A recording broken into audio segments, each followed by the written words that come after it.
தமிழரசு கட்சியின் புதிய தலைவர் நியமனம், நீதிமன்றம் பிறப்பித்த அதிரடி உத்தரவு. சிஐடியில் முன்னிலையான முக்கிய புள்ளி. எம்பி அர்ச்சுனாவின் பேச்சால் சபையில் வெடித்த மோதல். சுமந்திரனை பழி தீர்க்க இணைந்த புதிய கூட்டு, மொட்டேன் யாழ் அமைப்பாளர் தெரிவிப்பு. தொடரும் கைதுகள், எதற்கும் தயாராக இருக்கின்றேன், டக்ளஸ் தேவானந்தா ஆவேசம். இலங்கையை வடகொரியாவாக்க முயலும் அனுர அரசு, போராட்டம் வெடிக்கும் என எச்சரிக்கை. கல்வி அமைச்சு வெளியிட்ட கடும் எச்சரிக்கை, சிக்கப்போகும் அதிகாரிகள்.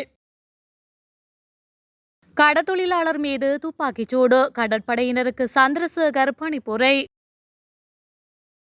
2 முன்னாள் அமைச்சர்கள் மீது பாயப்போகும் சட்டம். எல்லை மீறும் ஊடகங்கள், அரசாங்கம் விடுத்த பகிரங்க எச்சரிக்கை. இலங்கை தமிழரசு கட்சியின் புதிய தலைவர் CVK சிவஞானம் எதிர்வரும் வழக்கு திகதியில் தனது பதிலை சமர்ப்பிக்க வேண்டும் என இன்று நீதிமன்றத்தால் உத்தரவிடப்பட்டுள்ளதாக ஜனாதிபதி சட்டத்தரணியும் குறித்த வழக்கின் எதிராளியுமான MA சுமந்திரன் தெரிவித்துள்ளார். தமிழரசு கட்சியின் வழக்கானது திருகோணமலை மாவட்ட நீதிமன்றத்தில் இடம்பெற்று வருகின்ற நிலையில் இன்று விசாரணைக்காக எடுத்துக் கொள்ளப்பட்ட போதே நீதிபதி இந்த உத்தரவை பிறப்பித்திருந்தார். வழக்கின் இறுதியில் செய்தியாளர்களுக்கு கருத்து வெளியிட்ட சுமந்திரன், தமிழரசு கட்சியின் தலைவராக இருந்த மாவை சேனாதிராஜாவின் மறைவுக்கு பின்னர் அவருக்கு பதிலாக புதிய தலைவர் நியமிக்கப்பட்டுள்ள காரணத்தினால் அவரை இந்த வழக்கிலே முதலாவது எதிராளியாக பதிலீடு செய்து கொள்வதற்கே இன்றைய தினம் குறித்த வழக்கு அழைக்கப்பட்டிருந்தது. அதற்கான ஆவணங்களை வழக்காளி மன்றிலேயே சமர்ப்பித்திருக்கின்றார். புதிய தலைவர் CVK சிவஞானத்திற்கு இந்த வழக்கு தொடர்பான அறிவித்தல் கொடுத்து எதிர்வரும் செப்டம்பர் மாதம் 1ஆம் தேதி தன்னுடைய பதிலை நீதிமன்றத்திற்கு சமர்ப்பிக்க வேண்டும் என இன்றைய வழக்கிலே நீதிமன்றத்தால் உத்தரவிடப்பட்டுள்ளது. நாடாளுமன்ற உறுப்பினர் தயாஸ்ரீ ஜெயசேகர இன்று குற்றப்புலனாய்வு திணைக்களத்தில் வாக்குமூலம் அளிக்க முன்னிலையாகியுள்ளார். ஜனாதிபதி நிதியிலிருந்து பணம் பெறுதல் மற்றும் விவாதிக்கப்பட்ட 323 கொள்கலன்களை விடுவித்தல் தொடர்பாக வாக்குமூலம் அளிப்பதற்காக அவர் வந்துள்ளதாக தெரிவிக்கப்படுகின்றது. தமிழ் தேசிய மக்கள் முன்னணி மற்றும் ஜனநாயக தமிழ் தேசிய கூட்டணி இடையிலான புதிய கூட்டு கஜேந்திரகுமார் தரப்புக்கு இருக்கும் சுமந்திரன் மீதான அரசியல் காழ்ப்புணர்ச்சியை தீர்த்துக் கொள்ளும் ஒரு நடவடிக்கை என ஸ்ரீலங்கா பொதுஜன பெரமுனவின் யாழ் மாவட்ட பிரதான அமைப்பாளர் கீதநாத் காசிலிங்கம் தெரிவித்துள்ளார்.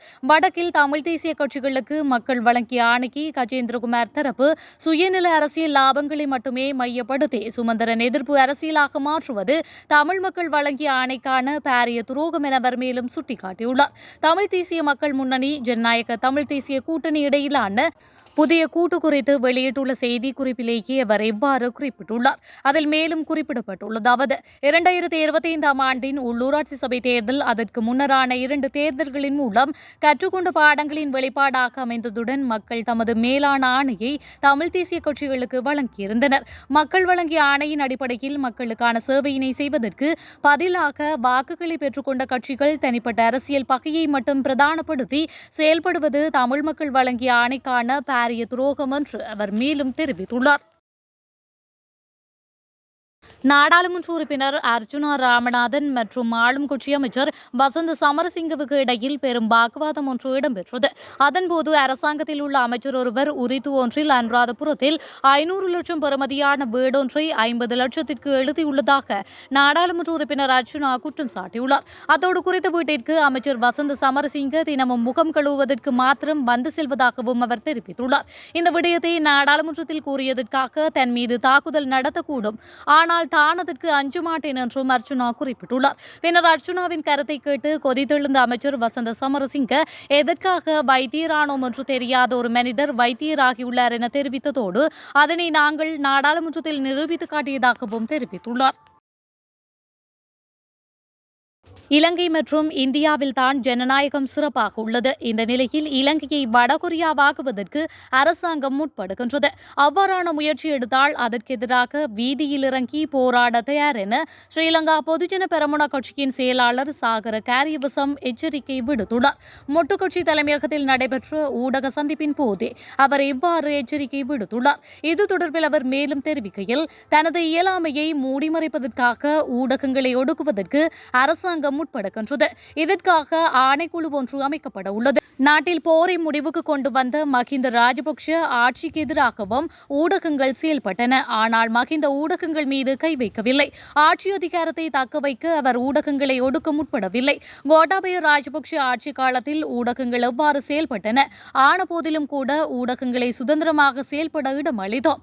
எனவே அரசாங்கத்தின் ஜனநாயக விரோத செயல்களுக்கு எதிராக போராட்டம் வெடிக்கும் என அவர் மேலும் எச்சரிக்கை விடுத்துள்ளார்.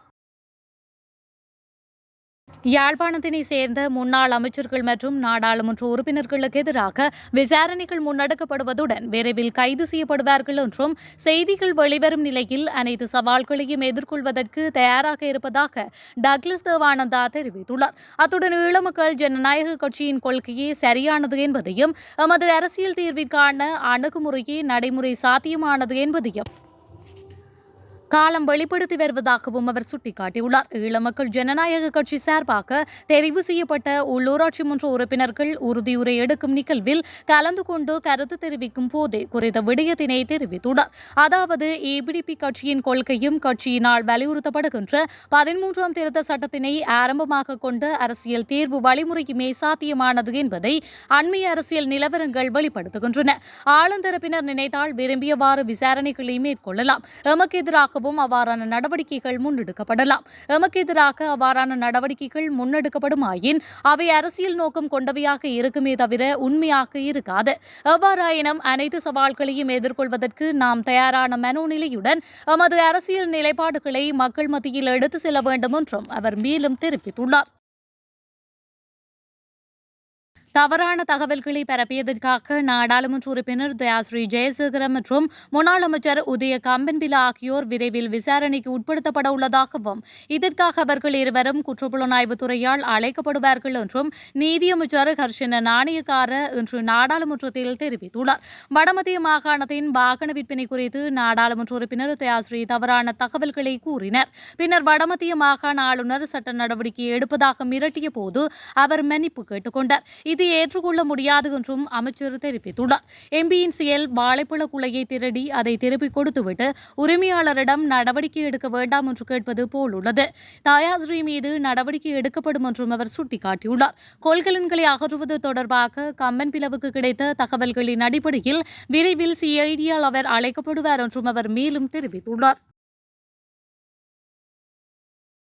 திருகோணமலை குச்சவெளி சம்பவம் தொடர்பில் முழுமையான விசாரணைகளை முன்னெடுத்து கூடிய விரைவில் அறிக்கை சமர்ப்பிக்குமாறு கடற்படையினருக்கு பணிப்புரை விடுக்கப்பட்டுள்ளது. கடற்தொழில் நீரியல் மற்றும் கடல் வளங்கள் அமைச்சர் ராமலிங்கம் சந்திரசேகரனால் குறித்த பணிப்புரை விடுக்கப்பட்டுள்ளது. மேற்படி அறிக்கையை அடிப்படையாக கொண்டே சம்பவம் தொடர்பில் முடிவொன்றுக்கு வர முடியும் எனவும் அடுத்த கட்ட நடவடிக்கைகளை முன்னெடுக்க முடியும் எனவும் அமைச்சர் சுட்டிக்காட்டியுள்ளார். திருகோணமலை குச்சவெளி கடற்பரப்பில் நேற்று சட்டவிரோத மீன்பிடி நடவடிக்கையில் ஈடுபட்டார் என கூறப்படும் கடற்தொழிலாளர் மீது கடற்படையினர் மேற்கொண்ட துப்பாக்கி சூட்டில் ஒருவர் காயமடைந்துள்ளார். இது தொடர்பில் அமைச்சரின் கவனத்துக்கு கொண்டுவரப்பட்டுள்ள நிலையிலேயே சம்பவம் தொடர்பில் அமைச்சர் அறிக்கையை கோரியுள்ளார். இதுகுறித்து கருத்து வெளியிட்ட அமைச்சர் சந்திரசேகர் சட்டவிரோத மீன்பிடி முறையானது கடலுக்கும் நாட்டுக்கும் கேடு விளைவிக்கும். ஒரு சில கடற்தொழிலாளர்களின் வருமானத்துக்காக பெரும்பாலானவர்களின் வருமானம் இழக்கப்படுகின்றது. சுற்றறிக்கைகளுக்கு புறம்பாக பாடசாலைகளுக்கு மாணவர்களை சேர்க்கும் அனைத்து அதிகாரிகளுக்கும் எதிராக கடுமையான நடவடிக்கை எடுக்கப்படும் என அறிவிக்கப்பட்டுள்ளது. கல்வி, உயர்கல்வி மற்றும் தொழிற்கல்வி அமைச்சு இந்த அறிவிப்பை விடுத்துள்ளது. பாடசாலைகளில் மாணவர்களை சேர்ப்பதில் அரசியல் தலையீடு முற்றிலுமாக நிறுத்தப்பட்டுள்ளதாக பிரதி அமைச்சர் மதுர செனவிரத்ன தெரிவித்துள்ளார்.